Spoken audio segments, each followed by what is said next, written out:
Welcome, everybody, to the LinkedIn for B2B Growth Show. I'm your host, Michelle J. Raymond. And this week, listeners, we have a treat because I'm bringing back the one, the only, the podmaster, Neal Veglio. Welcome back to the show. Thank you very much. Can you hear me? Just want to check that I know what I'm doing with all this audio stuff.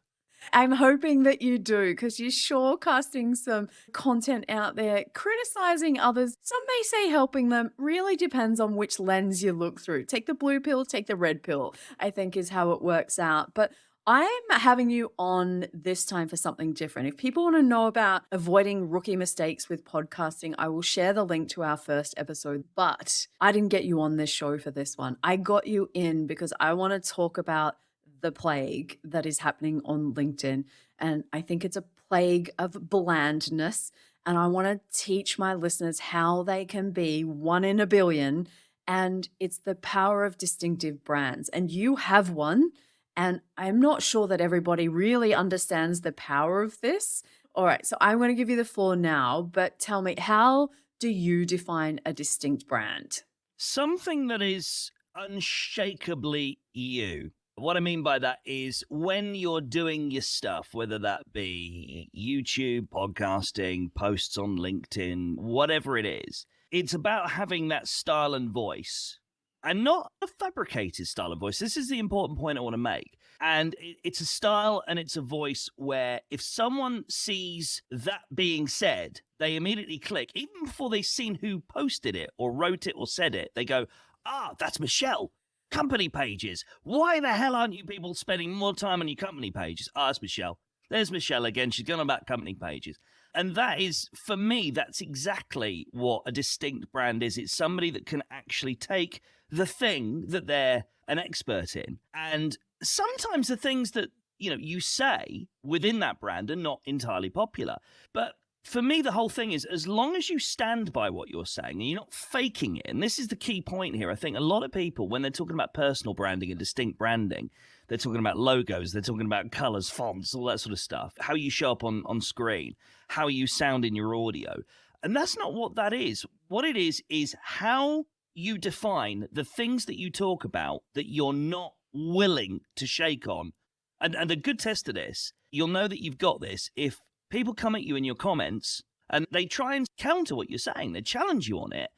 And if you're able to say, okay, I take what you're saying, appreciate your viewpoint, but no, here's the deal, then you've got a definite distinctive brand. And it's one that, like I say, unshakable. If someone can't shake that out from you, then you've done the work. I remember a time when I appeared as a guest on somebody's podcast and we were talking about company pages. We're rewinding the clock a few years. I knew at the time this person wasn't into company pages. In fact, most people weren't at that point in time besides me. And that podcast nearly came to fisticuffs. If we were in the same room, I think it may have, and thankfully we weren't. But it was one of those moments where it really did shake me to the core. It really did upset me in a way of, do I really believe in this? I've heard people say, is it the thing you'll die on a hill for? I didn't get it at that time, but fast forward a few years, I think I'm now confident enough to back myself and say, yeah, I get your points, but no, this is why. I want you to look at it different ways. And I think a distinct brand doesn't need to be contrarian. It doesn't need to be aggressive. It doesn't need to be in your face, but it can be if that's who you are. Now, if I'm scrolling my feed and I see a post on Blue Yetis, I don't care who posted it. I know you're going to show up there. For those of you who haven't come across Neal right now, there are things that he is known for, and his stance on Blue Yeti microphones is one of them. So just to let our listeners know. But Neal, why have a stand on something like that? It's just a microphone at the end of the day. Why go hard on it? How does that fit into this distinct brand that you're creating? It's interesting that you say it's just a microphone because, it is, on the face of it, if you're looking at it in two-dimensional terms, it's a bit of plastic that people buy on Amazon. It's not the cheapest mic either, which I always find staggering. But for me, it's not about the microphone. It's about the wider approach to what you're doing. I always know someone's attitude towards podcasting. There's going to be a lot of people going to get triggered by this. That's fine. If you want to send me hate mail or you want to message Michelle afterwards and say, I didn't like that guy you had talking about podcasting, how dare he insult my bloody Eddie? That's absolutely fine. But I always know when someone's lazy and are not really invested in it when they've gone and bought a Blue Yeti microphone, because what it means is they've done very surface level research. They've probably taken bad advice from someone that doesn't know what they're talking about, which means, again, they haven't done the research. They're just going in, they're like, I'm just going to plug in my microphone and talk and publish it. Look, that's valid. If that's what you want to do, that's absolutely valid. But here's the key point here. This is what we're talking about. You are not my person. If that's who you are, if you're the person that goes and buys the first microphone you come across, doesn't bother researching, doesn't care enough to actually find out what the right microphone is for the use, find out what's the importance of what you're doing here with sound quality. It started out as a kind of, guys, seriously, the Blue Yeti is not the right microphone for you. Over time, I started to realize people are clicking with this. They're getting it. They're understanding the vibe. So it's a way of actually generating awareness of quality, which is all part of this wider personal branding thing. Neal's the guy that doesn't like going cheap. Neal's the guy that doesn't like going easy with this stuff. So over time, when people start off thinking, oh, Blue Yeti, he hates those, this works on two levels. Number one, they're going to, in their head, think, should I get a better microphone? Maybe I need to look a little bit more into this. And then if I do that job, that's great. That's my job done. But then sometimes they'll go, well, he was right about that, actually, because I've got the microphone now. What else is he right about? And I think that's what not enough of us do, is actually put out that information of, okay, this fundamental thing that you need to do within the space, you're not doing it.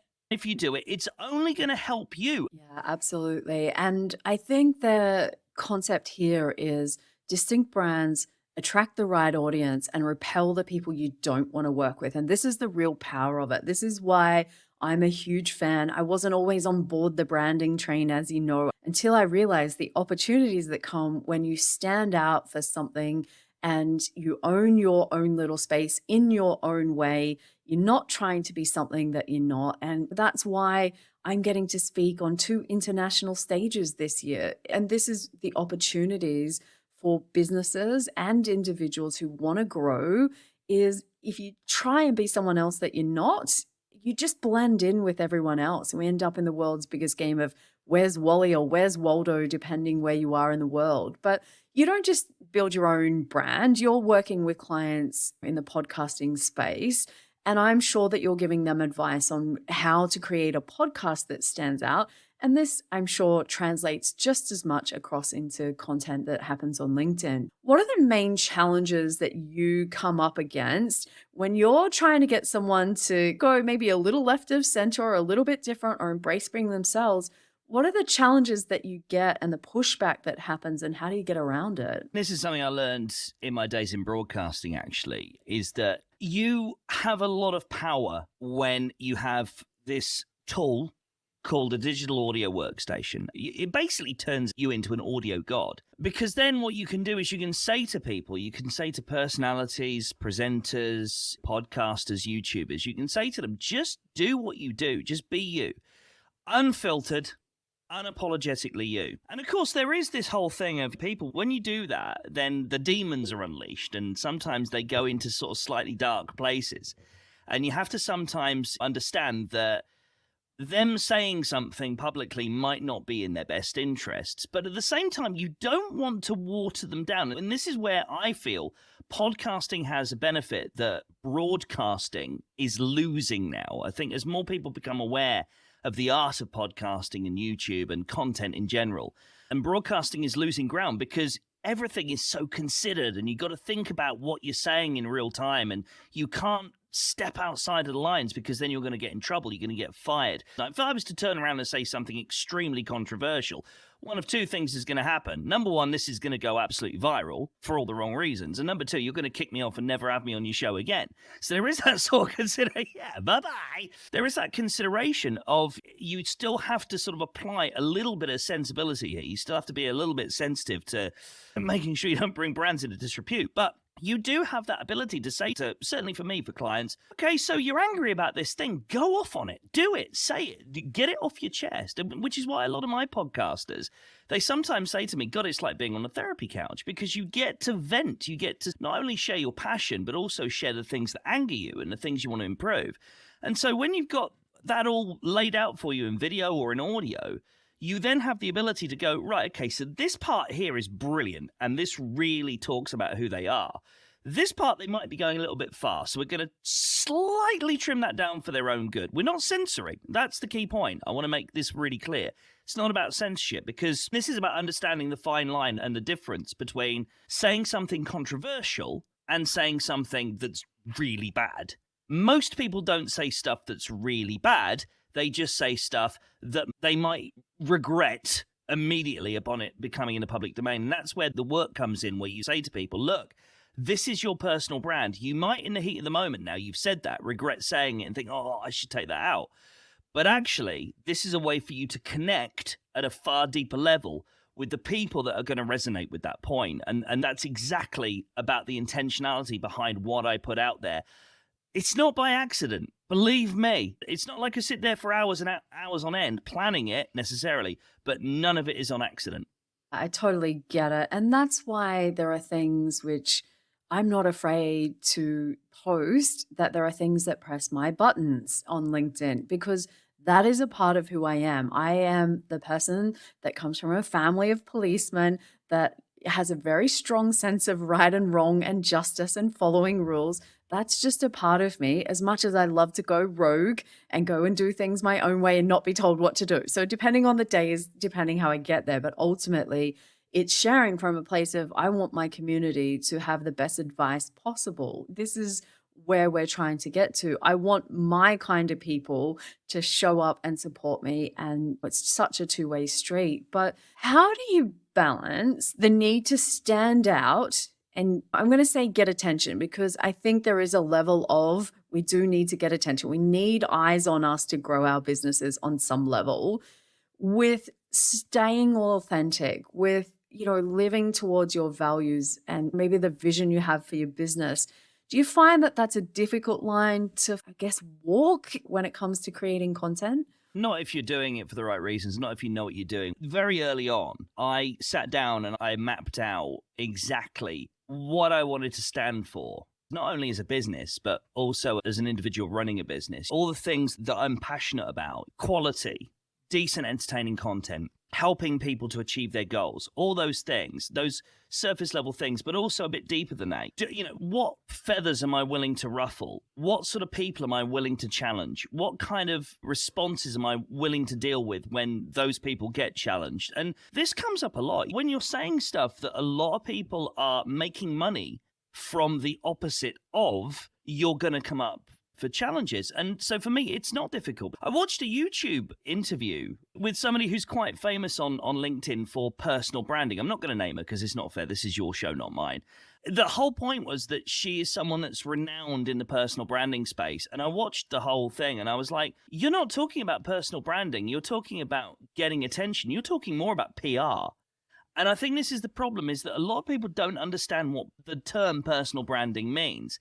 For me, I absolutely, to my core, understand what it's about. It's about understanding who you are fundamentally as a person, and then literally sticking to that. As long as you sit down and you figure out exactly what you're going to stand for, you're not going to have any problem with this, because every time you get pushback, you're going to go, that's part of it. These people are not my ideal clients. These people are not people that resonate with me. They've got a very different set of ideals, very different value system, and therefore they can go and do their thing, and I'll happily stay over here doing mine. Thank you very much.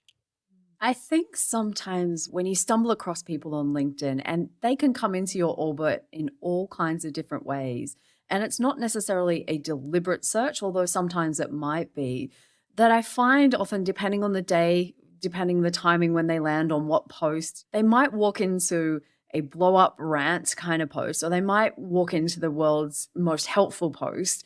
And I think this is where sometimes we either have to hang around for a little bit longer to understand or do a bit more digging. And I think the thing that's coming up for me, Neal, right now is people are consuming content at face value and taking it as gospel. And I've been watching some YouTube videos as well. At first, I thought, oh, why are these videos so popular? And it's almost because they tell people, oh, you really don't have to do any work. It's all so easy. You can have 10,000 followers without really doing anything. Just join this engagement pod or insert whatever other thing that will press my buttons.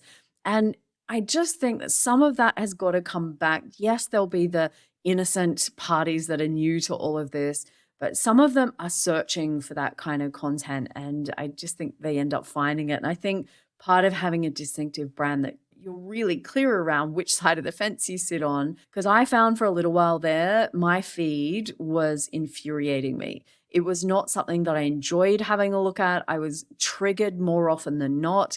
My solution to that was unfollowing people, and that includes unfollowing people who were commenting on content that I knew if I saw it, I was just going to be like, I'm going to have to bite. Now, I have to confess, listeners, that is something that I deliberately do to Neal in the background. When I see a Blue Yeti post, I deliberately send it to him and watch him go just because it's a bit of fun. But obviously, we're being respectful of other people in this whole process. It's not about trying to publicly shame in most cases, unless you're running these big engagement pods. The rise of AI content, everyone's blending in, the rise of automated tools, which are just templated messaging, it's just all becoming so bland and it's just boring. And boring is just driving me crazy. It's like the scourge of LinkedIn right now. I want to find those people who stand for something. That's personally what I enjoy.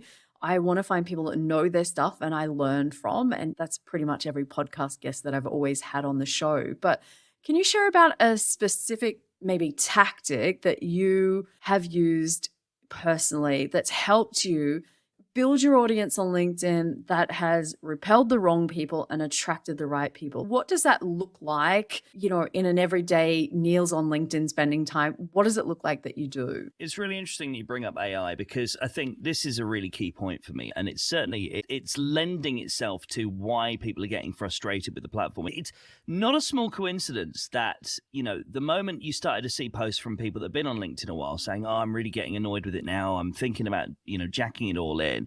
That it literally coincides with the moment when AI went mainstream and everyone suddenly started finding out about this thing called ChatGPT. And of course, because the free version is widely available for free, people are using the very basic level of this AI for their posts. And therefore, because they're using the very basic level of AI, they're not investing in the more enterprise level of it where you can actually use it more in line with your own brand and with your own stuff and your own content and train it in a way that it actually works more beneficially for you as an actual virtual assistant. And that's what's happening is these people, they're getting this AI tool and they're churning out content. And that's not a small coincidence. The thing is, we've got this thing built into it. We've had AI for years within us. A lot of people don't realize this, but we as human beings have our own inbuilt AI tool, and that's called actual intelligence. And the thing is, it trumps artificial intelligence because when you see these posts from people where they're churning out this nonsense that they've just, write me a post about how I can do X, and then this absolute nonsense content gets spewed out that is so middle of the road. You could find it on probably a blog post from 2005. We can see through it. We have things in our brains that are able to disseminate. You can tell by the style and the standard of what they're saying whether or not they're real, authentic people that are putting out real, authentic content. And to answer your question directly about is there a specific post that I've put out that literally speaks to this whole standing out thing? Yeah, 100%. About 3 weeks ago, and some people watching this are probably going to remember the post, I saw this whole thing about everybody on LinkedIn that had been in engagement pods and some that were claiming they weren't. They'd been given blue badges. We had all these people going, I'm delighted to be recognized by LinkedIn as a top voice, and I've got this little blue badge now. I made this post about the fact that these people that had been given these LinkedIn badges, they didn't necessarily deserve them because they were probably artificially inflating their visibility, and therefore, should they really be bragging about them? And of course, I knew damn well, loads of people were in my network and also outside of it with the connections I had, loads of people with those badges were going to see them. And sure enough, People with those badges were showing up in the comments saying, "How dare you? I earned this." Not one person, when they were commenting about how horrible it was that I was calling this out, not one person said, "Why do you feel the way you do?" And this is the interesting point. Whenever I'm seeing something that I disagree with, I don't just go into the comments and just trash them. I'm asking them, "Why do you feel that?" "I think the Blue Yeti is the best microphone ever." Okay. Why do you feel that? Because then that opens up a dialogue and a conversation. And I knew that there were going to be no people coming to me and saying, "Neal, why do you feel that?" They were just going to get really incensed and angry and come in the comments. Personal branding, it's not necessarily about you. It's about them. And this is the key difference that I think a lot of people don't understand. What it did for them, for the people that were seeing this content, was, Neal's got a point. He thinks like me. Why are these people bragging about the fact that they've got a badge that they've artificially gained from being in engagement pods? And I think that's the thing, is when you can actually get to a point where you understand your audience, you understand who it is that you want to attract and appeal to, then what you're posting matters less, because then it's about making the connection with your ideal viewer, listener, reader on social media. And it was really interesting to me, off the back of that one post, you can go back 3 weeks ago and see the post. It's where I'm literally ranting about LinkedIn badges, and it's got hundreds of comments because a lot of these people were getting upset. I can tell you now, at least 3 people per hour were DMing me off the back of it and saying, "I loved what you had to say. I've been feeling the same. It's awful. I'm getting really annoyed with LinkedIn. By the way, I see you do podcasting services. Can we have a chat some point? Been thinking about it." I'm not going to go down the path of talking about the blue badges because I don't want to get us off Spoil track. I know. Did you see how, if you watch this back on the video, you'll see the amount of self-control that just took, because I want to go there, but I'll save that for another episode, listeners. But I want to stick with the thing, right? So, Neal, on one hand, there are so many things that I know when I'm scrolling my feed that you're going to stand out for different types of conversations. And obviously, I am drawn to that type of content. I like when people call out the BS that's going on. So your branding has come up, or your name has come up in conversations that I've had with real people that I'm connected to. I'm going to say 3 times in the last 48 hours. And this is a true story. And I haven't set you up with this one, so you don't know what's coming. So one person is loving what you're saying, right? They are, "Oh my God, did you see Neal's rant the other day? He's really doing that. And I was on team Neal." And that was one person. Second person was, "Yep, I've seen that." Not quite so enthusiastically, was on board, but was just nodding in agreement. The third person was a bit, "Oh, you mean that guy that rants all the time?" And I'm like, no. He's this really amazing podcast guy. And we went through that conversation about why I love you and all the help that you've given me to make this podcast better. So the danger can be, if you become too distinct, maybe known for certain things, those people that don't get past that first post, who might still be your ideal audience, is there a risk that comes that you alienate those? I just want to play devil's advocate. You know I love it because it's good for the conversation. But I think just in those real life scenarios, did the first person, are you happy that they're there going, "Yes, they notice me"? Or do you want them to notice you more for your subject matter expertise, which is how amazing you are at podcast strategies? I'm just curious how this lands with you, because I think there's, is it about getting the balance right? Would you say that you get that balance right all the time? Or I'd just love to know how you judge this, as my brand is distinct and it's successful. Is it just the number of clients you get? Yeah, I'm curious.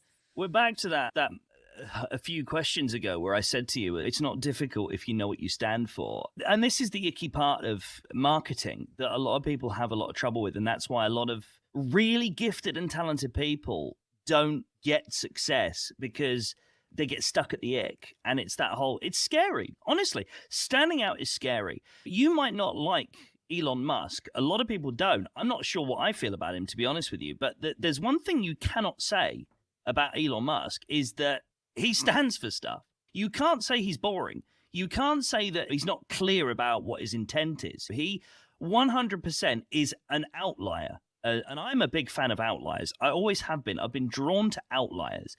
People that stand for things absolutely draw me in. And I think this is the key point here, is that when you're an outlier and you understand the outlier approach, which is, I don't care what you think about me, honestly. I'd love it if you liked me. Of course, I'm a human. I want to be liked. Who doesn't? But I I don't like you. care if you do. You're saying it now. What are you going to DM me in an hour? I'm just going to edit that part out, of course. Exactly. What are you doing? Come on. It's about understanding that when you are standing for something, you don't really care whether people like you or dislike you at that point. You hope that they will, but if they don't, that's fine. And here's a really interesting part of this. This has been going on for decades with any sort of public figures. You get presidents, you get TV personalities, you get radio stars, you get actors, you get pop stars. And they are the original personal branders because they've had to understand that people are not necessarily going to like them all the time. They don't worry about whether or not people personally necessarily like them. All they care about is selling their albums, getting people into the box office to watch their films, which is why when you see big scandals around Hollywood actors, they disappear for a few months and then they're back with another movie. If you come at me in my comments on LinkedIn and you say, you're a terrible person, blah, blah, blah, blah, here's one thing I know about you. You're now aware of me. And it's not even just about the attention thing, which is where a lot of people stop. A lot of people, what they're doing is and this is certainly key with those awful people that use engagement pods, and they're selling this service of, you don't need to necessarily be that smart or any of that stuff. You need to get the reach. And so they'll set up these AI systems, unashamedly hack the system so that the visibility is there. Here's the problem with that, with the visibility being there. But yeah, you're getting into people's feeds, you're getting into people's eyes and ears, but you're not then doing the follow-up work of educating. Because here's the key. When you're saying, do you worry about if people don't, your first example, they said they like me. The second example was like, I get it, but I'm not sure if I like them. Person number two, if they stick with it and they understand, actually, this guy, I might not agree with everything he says. And I think I'm talking about you here. I might not agree with everything he says, but actually, I understand that he's got my best interests at heart. He's got the best interests of listeners at heart. He's got the best interests of the wider podcasting community at heart. He just wants to improve the space. And I may not agree with his approach because maybe I'm an introvert and he's a bit of a sort of a moderate extrovert. The point is, I like what he can do for me. And that's the key point. You don't need to like me for me to be able to make you money. Does your bank manager like you? Probably not. They hate everybody, but they still want you to make money so that they can take more of that away from you. And that's, I think, the key point. It's not about it's not about adoration of people you're probably never going to meet. It's about, can they fundamentally, at the core, help me achieve the goal that I need to achieve? When you channel in with people and make a connection, whether that be slightly abrasive and aggressive or pushing their buttons, you're making a connection with them. It's then down to you to prove to them why them initially not liking you isn't a reason not to work with you. And a lot of people that didn't like me on first exposure ended up working with me. I have had to do a few conversations where I'm saying, no, his bark's worse than his bite. Ultimately, I think the thing is, each of those three people now know you. They all know you because I've obviously been engaged in your content because I enjoy it. They've now got their opinions, and we're not talking about any other podcast strategists. We're just talking about our theories on who Neal is and what he does. And I'm really clear. I like you. Don't worry. You can go and chop this out of the sound later and tell people that I said that. Ultimately, the thing is, I think we have to, as consumers of content, I don't care whose it is, start scratching the surface for our own good and either have a look past the rant or have a look past the everything's so perfect and beautiful and look how amazing these numbers are. I think that's where it's coming back to as consumers of the content. For people on the other side building their own personal brands, I think you have to find your way of standing out. You have to find your thing. And Professor Jenny Romanek was on the show just before Christmas, and we were talking about distinctive brand assets and the research that the Ehrenberg Bass Institute has done. And ultimately, there was one message in that podcast that really stuck with me. And it's when you create distinct assets, and in this case, it might be yourself, that protects your brand in the long run. That is your insurance policy. And that lesson has stuck with me about how I'm building on that. And it's the thing which I let go of my emphasis on company pages for a little while because I did get shaken and I did think, oh, maybe I should do this or that. And I came back to it. And what do you know? All of the opportunities start popping up again. I'm not saying that, for listeners, that it's going to be easy, that you're going to nail this the first time, that there is some of this stuff that comes with experience. Some of it comes from having those hard knocks and then having to get up and really question, do I believe in this or not? If you don't believe in it, it's too much hard work. Trust me, just go and blend back into the background. But there is that attract and repel that goes on, which I think is so important. Now, we could talk all day about this, and I am doing my best to try and keep this thing under 3 hours. But my question for you, which I ask every single guest, is what's one last actionable tip that you'd like to leave the listeners about those that really should be creating a brand that is distinctive? What's your piece of advice?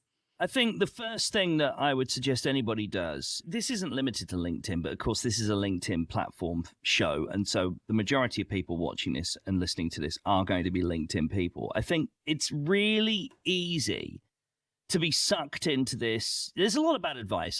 When I first started on LinkedIn, a friend of mine who'd been on it a couple of years long, I am quite late to the party. I only joined LinkedIn 2018, 2019. Then I ditched out of it after a year and then I came back.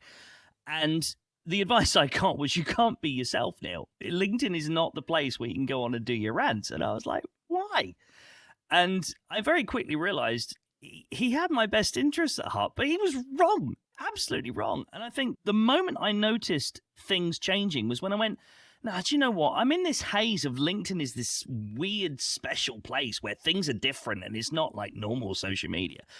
I think that's the key, is you sit down and you understand, forget the fear, forget the judgment, forget people telling you bad advice about how LinkedIn works and how LinkedIn doesn't work. At the end of the day, LinkedIn is just like any other part of your brand extensions, any other part of your marketing. And I think if you sit down and you make a list of the things that you stand for, whether that be, let's be corporate about it if we have to be, that's fine, but fair pricing, transparency, our values. If it's something you stand for, if it's something that's really important to you as either a member of a team or someone that's actually a company owner watching this, you've got to sit down and actually think, how important are these things to me? Don't be afraid to come across as angry, because actually it is those people that are willing to put themselves out there that get noticed. And it's not just about being noticed, it's about resonating. Nobody in the history of content marketing has ever gone viral with a post that takes the middle ground and says, what are your thoughts? It just doesn't exist.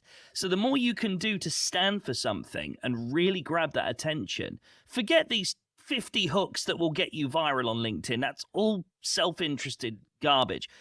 Here's what the hook is. The hook is your defining statement. I don't think anyone should buy a Blue Yeti microphone. I think everyone should be doing a company page on LinkedIn.